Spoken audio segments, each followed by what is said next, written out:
India സഖ്യം വീണ്ടും പൊളിഞ്ഞു വീഴുന്നു. ബീഹാറിൽ തേജസ്വി യാദവ് പിന്മാറി, ഒറ്റയ്ക്ക് നിന്ന് മത്സരിച്ചോളാമെന്ന് പറഞ്ഞിരിക്കുകയാണ്. കോൺഗ്രസിന് ഇനി അവിടെയും രക്ഷയില്ലാത്ത സ്ഥിതിയിലേക്ക് മാറുകയാണോ എന്നൊരു സംശയം.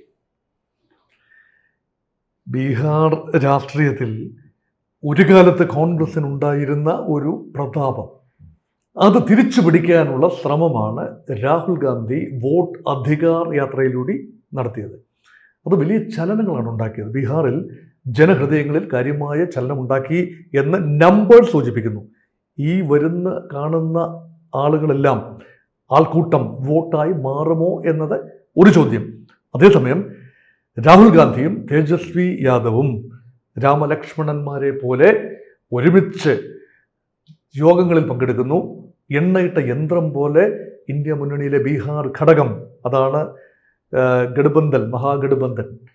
ഈ മഹാഗഠബന്ധന്റെ ആ ഒരു കെട്ടുറപ്പിനെ കുറിച്ച് ഊറ്റം കണ്ടുകൊണ്ടിരിക്കുമ്പോഴാണ് തേജസ്വി യാദവ് ആ വെട്ടിപ്പൊട്ടിക്കുന്നത്. ഇതാ RJD, തന്റെ പാർട്ടിയായ RJD ഒറ്റയ്ക്ക് മത്സരിക്കാൻ പോകുന്നു. 243 സീറ്റ് അംഗ നിയമസഭയിൽ. കഴിഞ്ഞ തവണ RJD 140ഓളം സീറ്റിൽ മത്സരിച്ച് 144 സീറ്റിലാണെന്ന് തോന്നുന്നു മത്സരിച്ച് 75 സീറ്റിൽ ജയിക്കുന്നു. അതിനർത്ഥം എന്താണ്? Strike rate is more than 50%. പക്ഷേ മുന്നണി പരാജയപ്പെടുന്നു. കോൺഗ്രസ് 70 സീറ്റിൽ മത്സരിച്ചിട്ട് 70 സീറ്റിൽ മത്സരിച്ച് 19 സീറ്റിലേക്ക് താഴുന്നു. അപ്പൊ കോൺഗ്രസിന്റെ സ്ട്രൈക്ക് റേറ്റ് വളരെ കുറവ്.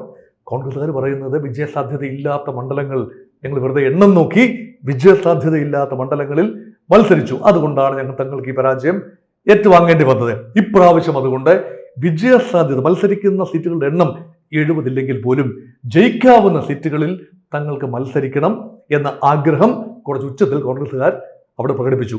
ഒരുപക്ഷെ അതിനെ ഒന്ന് നള്ളിഫൈ ചെയ്യുന്നതിൻ്റെ ഭാഗമായിട്ടായിരിക്കും, പക്ക ബാർഗെയിനിങ്ങിൻ്റെ ഭാഗമായിട്ടാവണം തേജസ്വി യാദവ് ഇപ്പോൾ പറഞ്ഞിരിക്കുന്നു. സഖ്യമില്ല, RJDക്ക് ഒറ്റയ്ക്ക് മത്സരിക്കാനുള്ള കരുത്തുണ്ടോ എന്ന് ചോദിച്ചാൽ പൂർണ്ണമായിട്ടില്ല. ഉണ്ട് എന്ന് പറയുന്നത് യാദവ് കമ്മ്യൂണിറ്റിയുടെ പിൻബലമാണ്. ഏതാണ്ട് യാദവ് കമ്മ്യൂണിറ്റിയുടെ നല്ലൊരു പങ്ക് ഇപ്പോഴും RJD, പണ്ട് ലല്ലു പ്രസാദ് യാദവിൻ്റെ കാലത്തെ ജനതാദൾ, ശേഷം വന്ന ലല്ലു വോട്ടർമാർ എല്ലാം തന്നെ RJD ആയി മാറി. അതോടൊപ്പം തന്നെ മുസ്ലിം കമ്മ്യൂണിറ്റിയുടെ കലവറയില്ലാത്ത പിന്തുണ കൂടെ ആകുമ്പോൾ മുസ്ലിം Y യാദവ് കോമ്പിനേഷൻ, അതാണ് പറയുന്നത്. ഉത്തർപ്രദേശിൽ മുലായം സിംഗ് സ്ഫുടം ചെയ്തെടുക്കുകയും ബീഹാറിൽ ലാലു പ്രസാദ് ഏറ്റെടുക്കുകയും ചെയ്ത MY ഫോർമുല, അതാണ് യാദവ് മുസ്ലിം കോമ്പിനേഷൻ. ഇത് ഈ രണ്ട് സംസ്ഥാനത്തും ഏതാണ്ട് ഇൻടാക്റ്റ് ആണ് ഇപ്പോഴും. പക്ഷേ നോൺ യാദവ് OBC, അതുപോലെ കുർമി കൊയ്രി വിഭാഗങ്ങൾ, മഹാദളിതുകൾ, ഇവരുടെ എല്ലാം പിന്തുണയോടുകൂടി തന്നെയാണ് നിതീഷ് കുമാർ പലയാവർത്തി ബീഹാറിൽ ജയിച്ചു വരുന്നത്. അതിൻ്റെ കൂടെ പിൻബലത്തിലാണ് എന്നുകൂടി ഓർക്കണം. അതുകൊണ്ട് തേജസ്വി യാദവ് ഇപ്പോൾ പറയുന്നത് ഒരു വിലപേശൽ തന്ത്രം എന്നതിന് ഉപരിയായി അർത്ഥം കാണേണ്ടതില്ല. മറ്റ് കക്ഷികൾ CPI, CPM, CPI, ML, ഇങ്ങനെ പല കക്ഷികളുണ്ട്. അങ്ങനെയുള്ള കക്ഷികൾ കൂടി ചേർന്നതാണ് ഇന്ത്യ മുന്നണി, ബീഹാറിലെ ഇന്ത്യ മുന്നണി സഖ്യം. ആ കക്ഷികളൊന്നും തന്നെ അഭിപ്രായം പറഞ്ഞിട്ടില്ല. അതുകൊണ്ട് ഒരുമിച്ച് നിന്നാൽ, വോട്ട് പരസ്പരം ട്രാൻസ്ഫർ ചെയ്യാൻ കഴിഞ്ഞാൽ they have A fighting chance. ഇപ്രാവശ്യം ജയിക്കുമെന്നല്ല, ഒരു ഫൈറ്റിംഗ് ചാൻസ് ഉണ്ട് എന്ന് കരുതുമ്പോഴാണ് ഇപ്പോൾ ഈ തേജസ്വി യാദവിൻ്റെ ഭാഗത്ത് നിന്ന് വേറിട്ടൊരു സ്വരം വരുന്നത്. അതുകൊണ്ട് 70 സീറ്റൊന്നും നിങ്ങൾ നോക്കേണ്ട കോൺഗ്രസേ, നിങ്ങൾക്ക് പരമാവധി ഒരു 50 സീറ്റ് അങ്ങോട്ട് തരും. അത് ഞങ്ങൾ പറയുന്ന സീറ്റ് അങ്ങോട്ട് തരും. മര്യാദയ്ക്ക് മത്സരിക്കുക, അല്ലെങ്കിൽ പഞ്ചപുച്ഛമടക്കി നിൽക്കുക. Who is the senior partner എന്ന് പറയാതെ പറഞ്ഞു വയ്ക്കുകയാണ് തേജസ്വി യാദവ്. പക്ഷേ ഈ അധികാര യാത്രയിൽ ഇവർ രണ്ടുപേരും തോളോട് തോൾ ഒരുമി നിന്ന് പോയവരാണ്. എട്ടിലപ്പടി പയറ്റിലിപ്പിടി എന്നൊക്കെ സെയിങ് ഉണ്ട്. അപ്പോൾ ഏടുകൾ നോക്കുമ്പോൾ കറക്റ്റാണ്. കോൺഗ്രസ് ആൻഡ് RJD നന്നായി പ്രവർത്തിക്കുന്നു എന്നൊരു പ്രതീതിയാണ് ജനിച്ചത്. അതങ്ങനെ തന്നെയാണ് പബ്ലിക് പോസ്റ്ററിങ്. പക്ഷേ കോൺഗ്രസുമായി കടുത്ത വിലപേശൽ മുൻകൂട്ടി തന്നെ തുടങ്ങി വെച്ചു എന്ന് വേണം കരുതാൻ. കാരണം ഇപ്പോൾ കോൺഗ്രസിന് വിട്ടുവീഴ്ച ചെയ്തേ പറ്റൂ. ഒറ്റയ്ക്ക് നിന്നാൽ കോൺഗ്രസിന് മത്സരിച്ച് ജയിക്കാവുന്ന സീറ്റുകൾ ബീഹാറിൽ ഇല്ല എന്ന് തന്നെ പറയാം.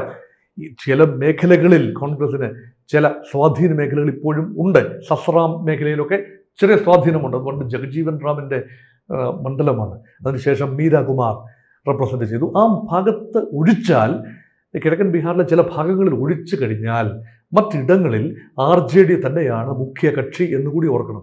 അതുകൊണ്ട് കോൺഗ്രസ് ആൻഡ് RJD ഒരുമിച്ച് നിന്നാൽ BJP ആൻഡ് ജനതാദൾ യുണൈറ്റഡ് സഖ്യത്തെ ഒരു പക്ഷേ നന്നായി എതിർക്കാൻ കഴിയും. പ്രത്യേകിച്ച് വോട്ട് അധികാര യാത്ര ഉണ്ടാക്കിയ ഒരു അനുരണങ്ങൾ പ്രയോജനപ്പെടുത്താൻ കഴിയും. അല്ല എങ്കിൽ ഒരു സാധ്യതയുമില്ല എന്ന് കാണാം. പക്ഷേ ദേശീയ തലത്തിൽ നമ്മൾ നോക്കുമ്പോൾ ഇന്ത്യ സഖ്യം ആകെ ആടി ഉലഞ്ഞില്ലേ? കാരണം ഇപ്പോൾ തേജസ്വി യാദവ് പിന്മാറുന്നു, അതിനോടൊപ്പം തന്നെ തൃണമൂല് മാറിക്കഴിഞ്ഞു, പിന്നെ അരവിന്ദ് കേജ്രിവാള്, ഇതൊക്കെ പിന്മാറ്റം നടത്തി കഴിയുമ്പോൾ ഈ മുന്നണിക്ക് കുഴപ്പം സംഭവിച്ചിരിക്കുകയാണ്. സ്വല്പം ഫെവിക്കോൾ കിട്ടുമോ എന്ന ആലോചനയിലാണ് സഖ്യം. ഒന്ന് ഉറപ്പിച്ച് നിർത്താൻ തക്ക ഒരു അഡ്ഹസീവ് അതില്ലാതെ പോകുന്നത് കൊണ്ടാണ് ഇടയ്ക്കിടയ്ക്ക് ചാഞ്ചാട്ടം ആടി നിൽക്കുന്ന കേജ്രിവാൾ ചില വിഷയങ്ങൾ വരുമ്പോൾ, വോട്ടധികാർ യാത്ര ഉൾപ്പെടെ വിഷയങ്ങൾ വരുമ്പോൾ ഇന്ത്യ മുന്നണിയിലേക്ക് ഒരു ചെറിയ കണ്ണടയും. മമതാ ബാനർജി ചില വിഷയം വരുമ്പോൾ, സീറ്റ് ധാരണയൊക്കെ വരുമ്പോൾ മമതയുമായി ഒരു രീതിയിലും സംസാരിക്കാൻ ഒക്കുന്ന ഒരു ടേംസിലല്ല. പക്ഷേ ഒരു ലാർജർ ഇഷ്യൂ വരുമ്പോൾ, മമതാ ബാനർജിക്ക് കൂടി താല്പര്യമുള്ള ഒരു വിഷയം വരുമ്പോൾ, മമതയുടെ മുഖ്യ ശത്രു BJP ആണല്ലോ ബംഗാളിൽ. അങ്ങനെ വരുമ്പോൾ ഇന്ത്യ മുന്നണി എന്ന് പറയുന്നത് ഒരു കോൺസെപ്ച്വൽ ലെവലിൽ ഇൻടാക്റ്റ് ആണെങ്കിലും പ്രാക്ടിക്കൽ ലെവലിൽ അത് വളരെയധികം പ്രതിബന്ധങ്ങൾ നേരിടുന്നു. ഒരു നാച്ചുറൽ അലയൻസ് അല്ല, BJP വിരോധത്താൽ കെട്ടിപ്പടുത്ത ഒരു അയഥാർത്ഥ ഫോർമേഷൻ. ഒരു കാലത്ത് കോൺഗ്രസ് സംസ്കാരമുള്ളവരാണല്ലോ ശരത് പവാറും മമതാ ബാനർജിയും, പല പല പല പാർട്ടികളും അങ്ങനെ തന്നെയാണ്. അപ്പോൾ ആ പാർട്ടികളെല്ലാം കൂടി ഒരുമിച്ച് വരുമ്പോൾ ഒരു അച്ചുതണ്ട് ശക്തിയായി പ്രവർത്തിക്കാനുള്ള കോൺഗ്രസിൻ്റെ ഒരു ശക്തി നോക്കൂ. കോൺഗ്രസിന് പിൻബലമുള്ളത്, കോൺഗ്രസ് അച്ചുതണ്ട് ശക്തിയാകുന്ന അല്ലെങ്കിൽ പ്രധാന കക്ഷിയാകുന്നത് Madhya Pradesh, Chhattisgarh, Rajasthan and maybe one more Haryana. ഈ സംസ്ഥാനങ്ങൾ ഒഴിച്ചു മറ്റേത് സംസ്ഥാനത്താണ് അച്ചുതണ്ട് ശക്തിയാകുന്നത്? ഗുജറാത്തിൽ ഒരു പക്ഷേ കോൺഗ്രസിന്, BJP. പക്ഷേ ഈ സംസ്ഥാനങ്ങളിലെല്ലാം തന്നെ BJPയുടെ തേർവാഴ്ചയല്ലേ സംഭവിക്കുന്നത്? കോൺഗ്രസ് മുഖ്യകക്ഷിയായിരിക്കുന്ന ഇന്ത്യ മുന്നണി സംസ്ഥാനങ്ങളിലെല്ലാം യഥാർത്ഥത്തിൽ BJPക്കാണ് മേൽക്കൈ. അതേസമയം അല്ലാത്ത കർണാടക ഒഴിച്ച്, കർണാടക ഇപ്പോൾ BJPക്കും കോൺഗ്രസിനും ഒക്കെ ഏതാണ്ട് തുല്യ ശക്തിയാണ് ഇപ്പോൾ ഭരിക്കുന്ന കോൺഗ്രസ് ആണെങ്കിൽ പോലും മറ്റ് സംസ്ഥാനങ്ങളാണ് BJPയുടെ ആകാശത്തെ ഒരു പരിധിയെങ്കിലും ഉത്തർപ്രദേശിൽ തടഞ്ഞു നിർത്തുന്നത്. സമാജ്വാദി പാർട്ടിയാണ്, മറ്റേത് ബീഹാറിൽ RJD ആണ്, അതുപോലെ മറ്റ് ഘടകകക്ഷികൾ പിന്നെ മഹാരാഷ്ട്രയിൽ ഉൾപ്പെടെ NCPയും ശിവസേന ഉദ്ധവ് താക്കറെ വിഭാഗവും ചേർന്നാണ്. അല്ലാതെ കോൺഗ്രസിന് അപ്രമാദിത്യം BJPക്ക് മുന്നണിയിലുള്ള NDA മുന്നണിയിൽ ഭാരതീയ ജനതാ പാർട്ടിക്കുള്ള അത്രയും അപ്രമാദിത്വം, അച്ചുതണ്ട് മേന്മ ഇന്ത്യ മുന്നണിയിൽ കോൺഗ്രസിന് ഇല്ല എന്ന് വേണം കരുതാൻ. അതുകൊണ്ടാണ് ഘടകകക്ഷികൾ കടുത്ത വിലപേശലിലേക്ക് നീങ്ങുന്നത്. പക്ഷേ ഈ കോൺഗ്രസിന് ബീഹാറിൽ വലിയ തിരിച്ചടി ഉണ്ടാകാൻ പോകുന്ന സാഹചര്യത്തിൽ ഇത് കാരണം കേരളത്തിൽ ഒരു പച്ചത്തുരുത്താണ് കോൺഗ്രസിൻ്റെ, ഏക പ്രതീക്ഷയിൽ നിൽക്കുന്ന ഇടവുമാണ്. ഈ ഒരു 7-8 മാസം കഴിയുമ്പോൾ പല സംസ്ഥാനങ്ങളിലും നിയമസഭാ തെരഞ്ഞെടുപ്പാണ്. പിന്നെ ബംഗാളിലായാലും തമിഴ്നാട്ടിലും ആസാം, കേരളം.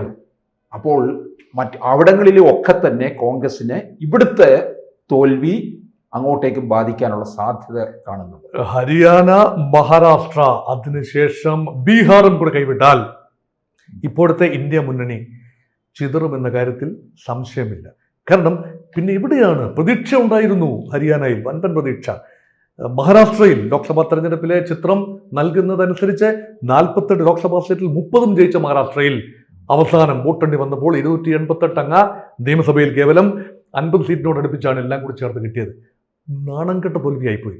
അത് മറക്കാൻ അല്ലെങ്കിൽ പരിഹരിക്കാൻ അല്ലെങ്കിൽ അതിനെ ഒന്ന് തുച്ഛീകരിക്കാൻ വോട്ട് ചോർച്ച, വോട്ട് കൊള്ള, ഇങ്ങനെയൊക്കെയുള്ള കാര്യങ്ങളൊക്കെ രാഹുൽ ഗാന്ധി പറയുന്നുണ്ട്.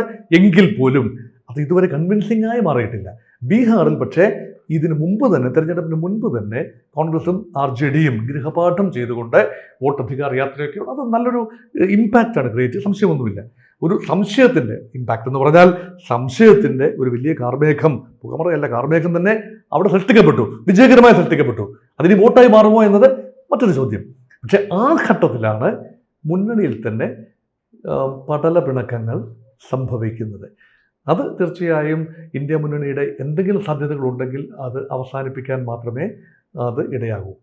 കൂടുതൽ വാർത്തകളും വിശേഷങ്ങളും നിങ്ങളിലേക്ക് എത്താൻ ABC മലയാളം സബ്സ്ക്രൈബ് ചെയ്യുക, ബെൽ ബട്ടണും അമർത്തുക.